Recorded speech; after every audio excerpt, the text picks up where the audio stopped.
ভাৱে এই গোটেই ব্যৱস্থাপনাটো দহুৱাৰ যোগেদি কৰা হৈছিলে আৰু দহুৱা কোনোবা এটা কোম্পানীক যোগেদি কৰাইছিলে যদিও দুৰ্ভাগ্যবশতঃ দহুৱাই এতিয়াও মিউনিচিপালিটিক হেণ্ড অভাৰ কৰিব লাগিছিলে তেওঁলোকে মিউনিচিপালিটিক এতিয়াও হেণ্ড অভাৰ কৰা নাই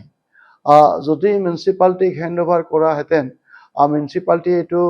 মেইনটেনেন্স কৰাৰ দায়িত্ব যদি পালেহেঁতেন তেতিয়াহ'লে নিশ্চয় তেওঁলোকে বিশেষভাৱে এপিডিচিএলকো কাৰেণ্টৰ যিটো বৰঙণি এইটো বহন কৰিব লাগিব মই জনাত তেতিয়ালৈকে কাৰেণ্টৰো যথেষ্ট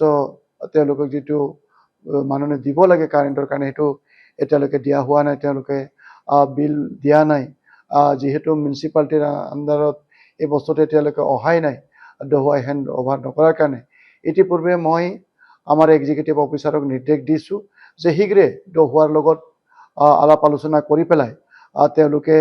হেণ্ড অভাৰ লৈ পেলাই যাতে এই লাইটটো জ্বলাৰ কাৰণে শীঘ্ৰে ব্যৱস্থা কৰে ৰাইজৰ অসুবিধা হৈছে এইটো মই মন কৰিছোঁ গতিকে অতি শীঘ্ৰে এই সমস্যাৰ পৰা পৰিত্ৰাণ নিয়াবৰ কাৰণে মই দায়িত্ব দিছোঁ আৰু মই ভাবোঁ যে উইদিন এসপ্তাহৰ ভিতৰত এই লাইটবিলাক পুনৰ জ্বলোৱাৰ কাৰণে ব্যৱস্থা কৰা হ'ব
যিকোনো খবৰৰ বাবে যোগাযোগ কৰক 7099017330 লগতে 7099017110 নম্বৰত